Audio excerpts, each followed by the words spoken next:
For 44 days, behind the doors of a quiet family home in Tokyo's Adachi ward, a crime unfolded that defied belief. A young woman's voice was silenced while neighbors walked past, while parents pretended not to see, while a community chose to look away. The sounds of impact, the cries for help, the late-night visitors, all of it happened in plain sight. And yet, no one called the police. No one intervened. By the first week of January 1989, Junko Furuta could no longer stand. Her body, battered and broken, carried the marks of weeks of captivity. She had been denied food, denied warmth, denied dignity. Still, no one stepped in.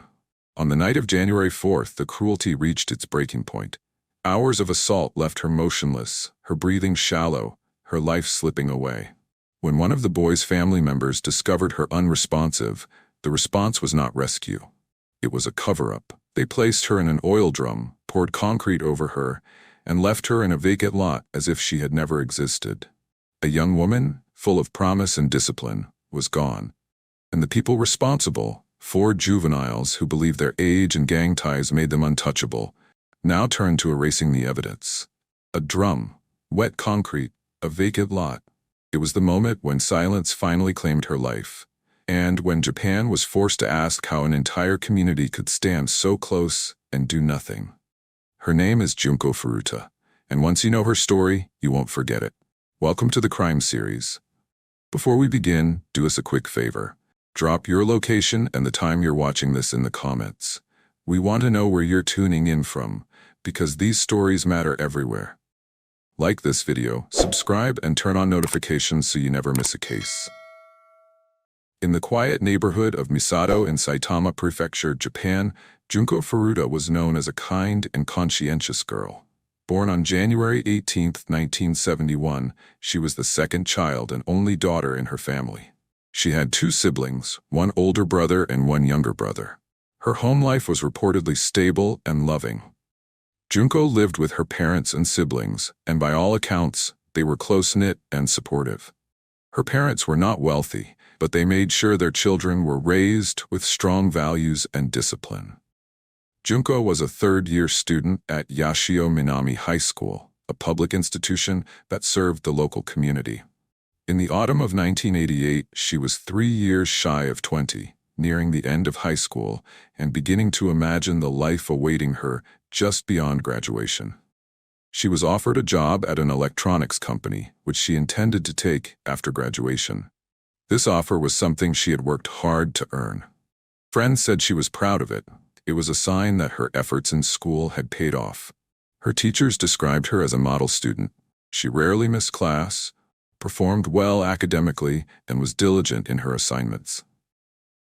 She wasn't the loudest in the room, but her quiet determination made her stand out. Her classmates respected her not only for her performance in school, but also for her composed and modest demeanor. Junko didn't smoke, drink, or party, behaviors that were becoming common among some students at the time. Instead, she focused on her studies and her future. She had ambitions of building a life marked by independence and stability. Outside of school, Junko worked part-time at a plastic molding factory. She used her earnings to buy her items, helping ease the burden on her parents. It was also a reflection of her maturity at her age.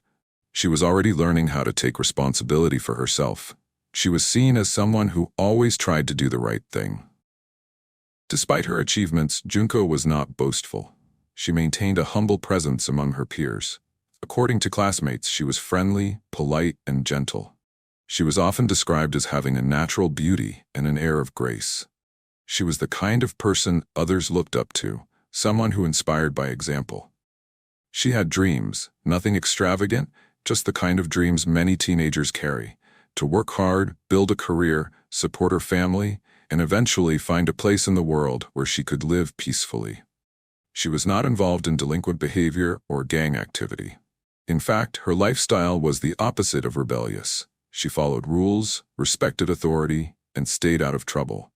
That, sadly, may have been one of the reasons she was targeted. Junko Furuta's life was a story of potential. She was standing at the edge of adulthood, ready to step into a new chapter. One built on years of dedication and quiet hope. But what no one around her could have imagined was how suddenly that life would be interrupted. She was not famous, she was not rich, but in the eyes of her teachers, classmates, and family, she represented something valuable. A young woman full of promise, integrity, and quiet strength. The crime that would shock Japan was not the work of hardened criminals in their 30s or 40s. It came instead from 4 young people who had already slipped through every safety net meant to guide them. They were not students anymore. They had left behind classrooms, exams, and the hope of ordinary futures. In their place, they chose violence, intimidation, and the false power of gang life. At the head of the group was Hiroshi Miyano. Among local youths, his name carried weight. He was not admired for achievement or talent, but feared for his temper and cruelty. His ties to the Yakuza, Japan's organized crime syndicates, gave him a shield of authority. Teachers, classmates, even other delinquents avoided crossing him. Miyano thrived on that fear. He boasted about his connections, threw his weight around, and had already shown a pattern of preying on women. To him, control was a game, one he believed he could play without consequences. Beside him was Shinji Minato, just a year younger than Junko. He lived with his parents in Adachi, where their home would later become the prison where Junko was held. His family life was chaotic, marked by neglect and dysfunction. Neighbors described the Minato household as troubled, a place where discipline was absent and criminal behavior was ignored. Shinji had a reputation for reckless behavior, often falling under the influence of stronger personalities like Miyano. He was easily led, yet dangerously eager to prove himself. The third member, Jo Ogura, was the same age as Junko. But while she worked part-time to support her family, Ogura was already immersed in street crime. He had a record of robbery, assault, and intimidation. Even among his peers, he was considered volatile. His temper was unpredictable, his violence extreme. Those who knew him said he carried himself with arrogance, as if convinced that fear was the only way to earn respect. His loyalty was not to friends or family, but to the criminal image he had built for himself. Finally, there was Yasushi Watanabe. He did not dominate the way Miyano or Ogura did, but he followed. He had dropped out of school, drifted into gangs, and committed thefts and group assaults. Among the 4, he was the least outspoken, yet his willingness to go along made him no less dangerous. In a group built on peer pressure and violence, silence and compliance were as destructive as leadership. Together, these 4 teenagers formed a dangerous unit. They were young but emboldened, reckless but calculating. Their behavior was already unchecked by parents, schools, or the law. Each had chosen a path that prized dominance over decency, and together they became more than just troubled youths. They became a threat. On the night of November 25, 1988, Miyano and Minato prowled the streets of Misato. They weren't wandering aimlessly. Miyano had already made his intent clear. He told Minato directly that he wanted to assault a woman that night. It wasn't an accident. It wasn't spontaneous. It was a plan born out of arrogance, violence, and the belief that no one could stop them. At around 8 p.m. on November 25, 1988, Junko Furuta was on her way home from Yashio Minami High School. She rode her bicycle along the familiar streets of Misato, unaware that her path had just crossed with danger.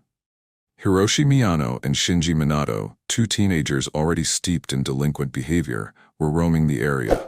To them, the evening was not about going home, it was about finding someone to target. Junko had no real connection with Miyano. They had once attended the same school, and she had rejected his advances in the past. That single act of independence, saying no, may have made her stand out in his mind. For Miyano, it was enough to mark her as a target. The boys acted with calculation. Minato kicked over her bicycle, sending Junko tumbling to the ground. As she tried to collect her belongings, Miyano stepped in, pretending to be a helpful passerby. He played the role of a rescuer, offering to walk her home. Junko, trusting his gesture, agreed, but it was a trap. Instead of taking her toward home, Miyano steered her to a quiet warehouse. There, his mask of kindness dropped. He threatened her, boasting of his ties to the Yakuza, Japan's organized crime syndicate. He warned her that if she resisted or tried to run, her family would be harmed. Alone and frightened, Junko's only choice was to obey. From the warehouse, Hiroshi Miyano led Junko Furuta to Tokyo. There he summoned two more friends, Joe Ogura and Yasushi Watanabe. With all four together, the plan shifted from an opportunistic attack to something deliberate and organized. That night, they forced Junko to phone her parents. Under their strict watch, she told them she was staying with a friend and not to worry. To her parents, the reassurance sounded real. To Junko, it was a chain. That call bought her captors valuable time and delayed the alarm that could have brought help. What began as a bicycle ambush had now become a carefully concealed abduction. This was no act of teenage rebellion, no reckless prank gone wrong. It was a crime shaped by calculation, threats, and a complete lack of empathy. These were young men who already saw themselves as untouchable, protected by their reputation and by their claimed ties to the Yakuza. For the next 44 days, from November 25, 1988 to January 4, 1989, Junko Furuta was held captive in the Minato family home in the Ayase district of Tokyo's Adachi ward. To the outside world, the house looked ordinary. Inside, Junko's life unraveled. The everyday rhythms of a 17-year-old girl, her walks to school, her part-time job, her meals with family, were replaced by fear, confinement, and relentless abuse. From the start, her captors stripped away her safety. She was denied proper meals, some forced to survive on scraps or spoiled milk. Hygiene was withheld, and she was not allowed to bathe. Reports later revealed she was subjected to repeated sexual assault, not only by the four main perpetrators, but also by other youths they invited into the house.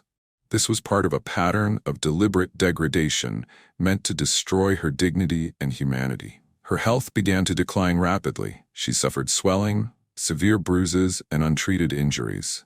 Repeated beatings left her with broken bones. Household objects became weapons: metal rods, golf clubs, and even a barbell. At one point, a barbell was dropped on her stomach, causing such internal damage that she never recovered fully. This was not a single violent act. It was a campaign of torment stretched out across weeks. Each day, her body grew weaker, her spirit tested, while outside, life went on. Her school marked her absence. Her family waited for her return. Neighbors walked past the Minato house unaware of the truth. Junko's hands were burned with cigarettes and lighters. Her face was repeatedly struck, leaving her swollen and unrecognizable. The blows damaged her eardrums, leaving her partially deaf in one ear. She struggled to breathe through a bloodied nose, and untreated wounds across her body became infected. The physical pain was constant, but so was the psychological torment. Her captors reminded her daily that escape was impossible. They threatened to harm her family if she resisted. The message was clear. She was trapped, alone, and powerless. Yet Junko looked for chances to fight back. On one occasion, when her captors were distracted, she attempted to use a telephone. But she was caught. The punishment was severe, and from that moment, her conditions worsened further. She was forced to sleep outside on a cold balcony during the winter nights. At times, she was confined inside a freezer, left shivering in solitary darkness. Even as her condition deteriorated, her suffering was treated as entertainment. The boys invited other local youths into the house. Some came out of curiosity, others to join in. At least a dozen individuals are reported to have witnessed what was happening. Few, if any, intervened. Junko's pain became a spectacle, her humanity erased in front of an audience of silence. By December 1st, only 6 days into her captivity, Junko was already in critical condition. She could barely walk, her limbs too swollen and fractured to support her.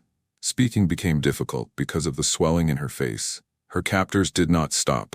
At times they left her with minimal care, not to show mercy, but to prolong her ordeal. Despite everything, Junko showed signs of courage. One account describes her being given a pen and paper. She wrote a note pleading for help and tried to leave it where someone might discover it, but the boys found it and destroyed it. The small chance she had to reach the outside world was erased. As the days turned into weeks, her body began to shut down. By late December, she could no longer control her basic functions. She was too injured to make it to the toilet and was punished for soiling herself. The untreated wounds grew worse. infections spread. Exposure to cold, combined with starvation and repeated assaults, created a downward spiral. On January 4, 1989, Junko was subjected to a final assault. She was attacked with an iron barbell, her stomach and limbs crushed, and she was left unable to move. Minato's brother was the one who had found her unresponsive. She had died from traumatic shock and injuries sustained over 40 days of continuous assault. He called his brother to tell him that Junko Furuta appeared to be dead. The torment had ended, not by rescue or mercy, but by the irreversible toll of prolonged suffering. What makes Junko Furuta's case even more chilling is not only what happened behind closed doors, but how it happened, in a home surrounded by neighbors, adults, and family members who did not intervene. Inside the Minato household where Junko was held captive were also Shinji Minato's parents and his younger brother. All of them knew Junko was in the house. In order to disguise the situation, Hiroshi Miyano instructed Junko to pretend she was his girlfriend. When the Minato family asked questions, this explanation was provided, a lie designed to normalize her presence and divert suspicion. However, suspicions grew. The Minato family became aware that something was wrong. They saw Junko's condition worsen, and yet they did not alert the authorities. The reason they gave later was fear. Minato's parents claimed they were afraid of their own son, who had become increasingly volatile and violent. Hiroshi Miyano, too, was frequently in the home, and he was known for making threats, boasting about gang ties, and dominating others through fear. Despite this, the family continued to provide cover for what was happening. They allowed the boys to use the house as a base. In some reports, they even saw Junko's injuries firsthand, but chose silence. The household became a bystander to ongoing harm, a place where truth was visible, but intervention was absent. This part of Junko's story is difficult to hear, but it's important that it's told. If you believe stories like this should be remembered, not to sensationalize, but to teach and to warn, please take a moment to subscribe, share this video, and turn on notifications. Your support helps keep victim-centered documentaries visible, and it ensures that voices like Junko's are never forgotten. Outside the home, neighbors occasionally heard strange sounds, thuds, yelling, or crying, but did not act. Some later admitted they felt uneasy, but also feared retribution. A culture of silence surrounded the crime, enabled by the boys' reputation for violence and intimidation. The crime was hidden in plain sight, shielded not by secrecy, but by apathy, fear, and willful ignorance. Junko Furuta was not just failed by her assailants, she was failed by every adult, neighbor, and acquaintance who chose silence over action. When the rest of her captors heard about her death, panic set in. They had never intended to take her life, at least not in a way that would permanently remove their illusion of control. But now, faced with the reality of what had happened, they turned their attention to one objective: concealing the evidence. Junko's lifeless body was wrapped in blankets and placed into a large 55-gallon oil drum. The drum was originally used for industrial purposes, likely for storing oil or chemicals. Her remains were forcibly compacted into it. To make it harder for authorities to identify or examine the body, the boys filled the drum with wet concrete, encasing her entirely. This act was not a panicked decision. It was a deliberate attempt to permanently erase her existence, to make it so that no one would ever find her. After sealing the drum, they loaded it into a cement truck, which transported it out of the Adachi ward. The final location they chose was a vacant lot in Koto, Tokyo, an empty stretch of reclaimed land near a riverbank, commonly used as an illegal dumping ground for construction debris. The location was unmarked and remote, surrounded by other abandoned materials. They left the sealed barrel there, buried in plain sight among trash and rubble, hoping it would never draw attention. They told no one what had happened. They didn't report her death. They didn't attempt to provide any explanation to her family, friends, or school. For nearly a month, Junko Furuta's body remained sealed in that drum. Her disappearance still officially unsolved, her family still searching for answers. Despite having committed one of the most severe crimes in modern Japanese criminal history, the boys returned to their everyday lives, attending parties and spending time with friends. Some reports suggest they even bragged about the incident to others, confident that no one would speak out and that they had outsmarted the system. The decision to dispose of Junko's body in an oil drum filled with concrete was not just an act of concealment. It was symbolic of the complete disregard the perpetrators had for her as a human being. After 44 days of suffering, they treated her in death as they had in life, with cruelty, detachment, and utter indifference. It took weeks before the truth was found, not through confession, but through a separate investigation into another case, one that would unravel the lie they had built. But in that cold, industrial drum, lying beneath waste in a forgotten part of the city, Junko Furuta waited, not to be rescued, but to be found.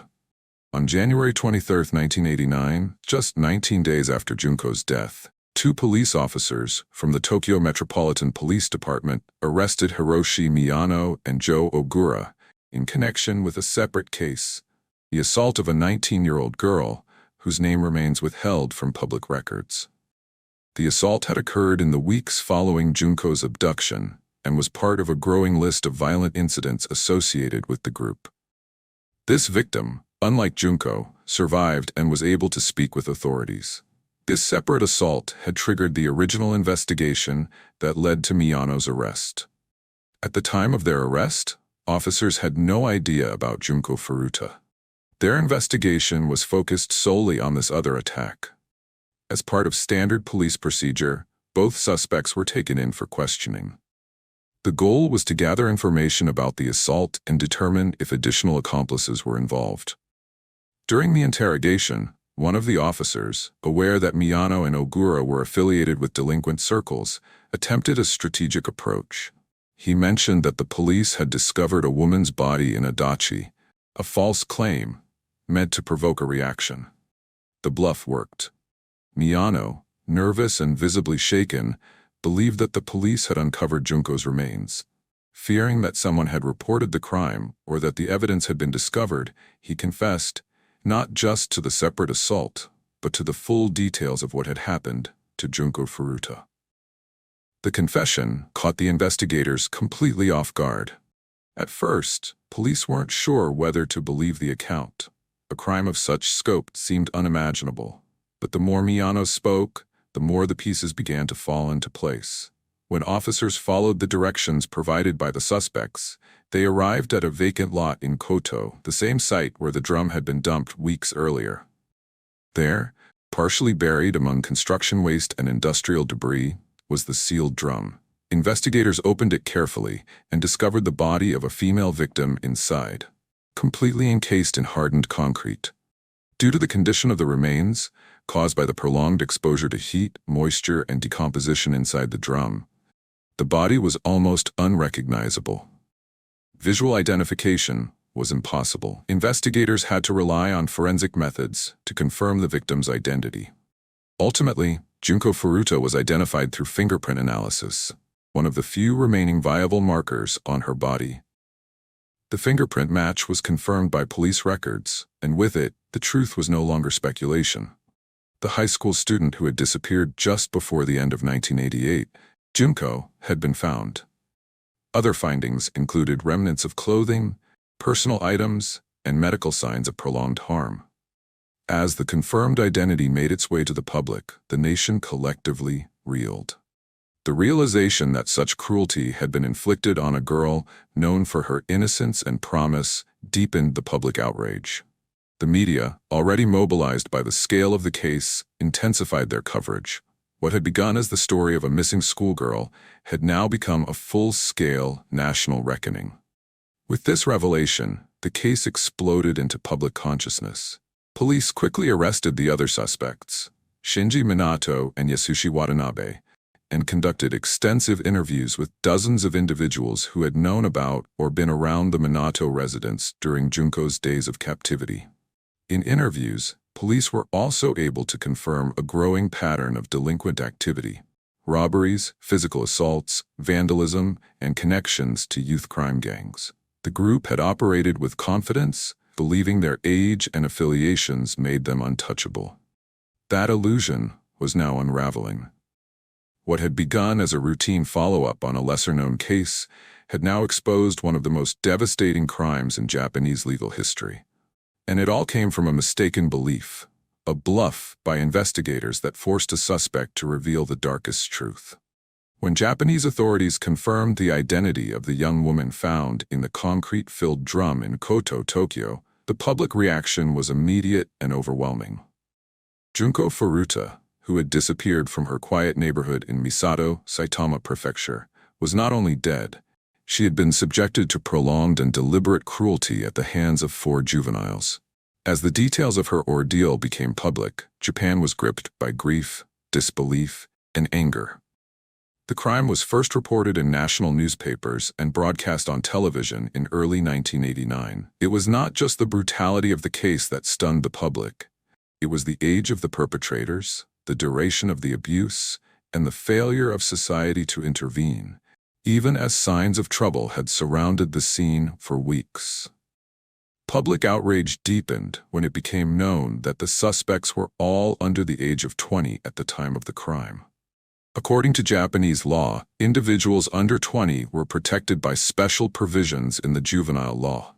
This protection included anonymity in legal proceedings, meaning that their real names were initially withheld from media coverage. This triggered a massive backlash. Many in the public believed that the protection of the perpetrators' identities was unjust, especially given the severity of the crime. The sentiment was that those capable of such acts had forfeited their right to legal anonymity. Though major newspapers initially followed the law and withheld the suspects' names, one publication, Shuken Bunshin, a weekly magazine, made the bold decision to publish Hiroshi Miyano's name. Their reasoning was clear. The crime was so severe that the public had a right to know. Other outlets quickly followed. Journalists and crime reporters scrambled to obtain court documents, police statements, and witness interviews. In those first few weeks, media outlets published details that many could not bring themselves to finish reading. Some newspapers chose to withhold graphic specifics, while others printed them in full, citing the need for accountability and reform. What the country learned sent shockwaves across every demographic. The fact that Junko had been held in a family home with adults present left many questioning how such a crime could go undetected. This sparked intense national debates about the failure of community values, the erosion of moral responsibility, and the dangers of apathy in the face of violence. This move marked a historic break from standard Japanese media protocol and sparked national debate over the balance between legal protections and public interest. It also brought the spotlight onto Japan's juvenile justice system, with commentators, politicians, and victims' rights groups calling for legislative review. Civic groups and human rights advocates questioned how such heinous acts could be committed by juveniles with known histories of delinquency, without intervention from schools, law enforcement, or social welfare agencies. Calls for stricter oversight, early intervention in gang activity, and increased accountability for minors began to surface in media roundtables and political commentary. The case also sparked changes in how crimes involving juvenile offenders were reported and prosecuted. Although Japanese law continued to protect minors in many aspects, Junko's case became a catalyst for expanded public discourse and a growing sentiment that age should not automatically shield an individual from full legal responsibility. In the streets, people mourned, not only for Junko, but for what her case represented. The fragility of safety, the silence of neighbors, and the horrifying consequences when society fails to protect its most vulnerable. Vigils were held in schools and community centers. Parents and teachers spoke to children about the importance of speaking up when something feels wrong. Posters, essays, and public messages were circulated to honor Junko's life and demand a safer world for girls and young women. For Junko's family, the media storm was another layer of pain. Though they largely stayed out of the public eye, their grief became a quiet focal point of the national mourning. The sight of her father at her funeral, collapsed in sorrow, was etched into the public memory as a symbol of a family shattered. Following the discovery of Junko Furuta's remains and the confessions of the suspects, Japan's criminal justice system moved swiftly to bring the perpetrators to trial. But as the case entered the courtroom, it would expose gaps in juvenile law, stir national outrage, and raise difficult questions about justice, responsibility, and reform. The four juvenile suspects, Hiroshi Miyano, Joe Ogura, Shinji Minato, and Yasushi Watanabe, were formally arrested and charged with murder, abduction, unlawful confinement, bodily harm, and abandonment of a corpse. Prosecutors, upon reviewing the scale and duration of the crime, characterized it as one of the most heinous acts of violence ever committed by individuals of that age group. The trial took place in Tokyo, and court sessions were highly attended by journalists, legal analysts, and in some instances, members of the public. Early in the proceedings, the prosecution laid out a graphic timeline of Junko's captivity, citing witness statements, forensic reports, and the confessions of the accused. They argued that the crime had been deliberate, that sustained and aggravated by group coordination and premeditation. The court heard that Junko Furuta was not only abducted, but also held against her will for 44 days, during which she was physically tortured, deprived of basic needs, and subjected to repeated harm.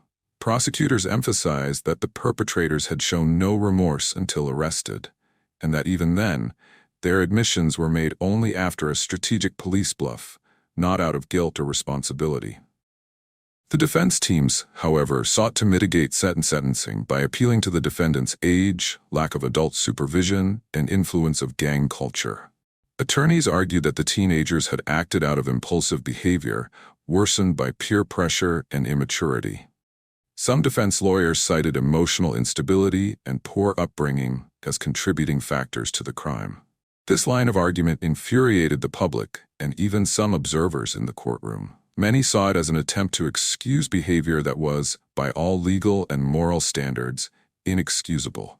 The idea that juvenile status could override responsibility in a case of such prolonged and deliberate cruelty led to growing criticism of the entire juvenile justice framework. Among the most powerful moments during the trial were the testimonies from Junko's parents. Her father, still visibly affected by the events, appeared at hearings and listened in silence as the events of his daughter's final days were recounted. Her mother, whose grief had been so severe she had collapsed during earlier proceedings, chose not to testify in detail but issued a written statement to the court. The statement spoke of the unbearable loss, the pain of imagining her daughter alone and in distress, and the lasting damage to their family's sense of safety and dignity. The autopsy findings, presented by medical examiners, further underscored the extent of the crime. Junko's cause of death was confirmed as traumatic shock, the result of multiple internal injuries sustained over time. The medical team revealed evidence of fractured limbs, swelling, and significant internal damage, all consistent with prolonged physical assault. Another critical moment came when investigators detailed the disposal of her body, a calculated act, they said, designed not just to hide a crime but to erase a life. This act, prosecutors argued, demonstrated the group's full awareness of what they had done and their intent to avoid justice. Despite the brutality, duration, and premeditated nature of the crime, all four defendants were sentenced under Japanese law, which allowed courts to treat offenders under the age of 20 with significantly more leniency than adults. The reasoning was to offer younger offenders a chance at rehabilitation. But in this case, many believed that the principle had been gravely misapplied. In 1990, Hiroshi Miyano, the ringleader, received a sentence of 20 years in prison, the maximum sentence permitted for a juvenile under Japanese law at the time. Prosecutors had sought a life sentence, arguing that the crime had been exceptionally cruel and calculated. However, the court rejected that recommendation, citing Miyano's age. He had been 18 when the crime was committed. Joe Ogura was sentenced to 8 years in a juvenile prison, later extended to 10 years after an appeal. After his release, he changed his name to Joe Kamisaku. In 2004, he was arrested again for assaulting a man he believed was dating his girlfriend. He reportedly beat the man and threatened him with his Yakuza connections. Shinji Minato received a 5 to 9 year sentence in a juvenile facility. After completing his sentence, he was released and also reportedly changed his name. He later ran into trouble again, including arrests in 2018 for attempted murder of a man he had assaulted with a metal rod. Yasushi Watanabe, the fourth defendant, received a 5 to 7 year sentence, also served in a juvenile facility. He was released in the mid-1990s and disappeared from the public eye shortly afterward. The lightest sentences were not the only point of contention. The courtroom's tone also drew criticism. Some observers felt that the judicial panel focused too heavily on the potential for rehabilitation, downplaying the calculated nature of the crime and the complete lack of remorse shown by the defendants during their trial and incarceration. Even though multiple charges were proven, including kidnapping, unlawful confinement, bodily injury, and murder, the sentences handed down failed to satisfy the overwhelming majority of the Japanese public. For many, the idea that these boys could eventually walk free after what had happened was unacceptable. The prosecution appealed the verdict, urging the court to reconsider and impose harsher sentences, particularly for Miyano. However, the Tokyo High Court upheld the original sentence, arguing again that the offenders were minors at the time and the law constrained their options. Meanwhile, Japan's victim advocacy groups and legal scholars issued public statements condemning the outcome. They argued that the justice system had placed too much emphasis on the age of the perpetrators and not enough on the irreparable damage done to Junko Furuta and her family. Legal analysts pointed out that under Japanese law, the purpose of the juvenile justice system is to reform and reintegrate young offenders into society, but that no clear limit existed for when a crime became so severe that rehabilitation should no longer be the focus. Junko's case became the most cited example in debates calling for reforms to the juvenile law of Japan. The Furuta family never publicly expressed satisfaction with the verdicts. While they maintained a quiet and dignified presence in the media, they were widely understood to be heartbroken by what they saw as a failure of the legal system to fully honor their daughter's suffering. Outrage wasn't limited to courtrooms and legal forums. Across Japan, thousands of citizens expressed their anger in newspapers, letters, and civic forums.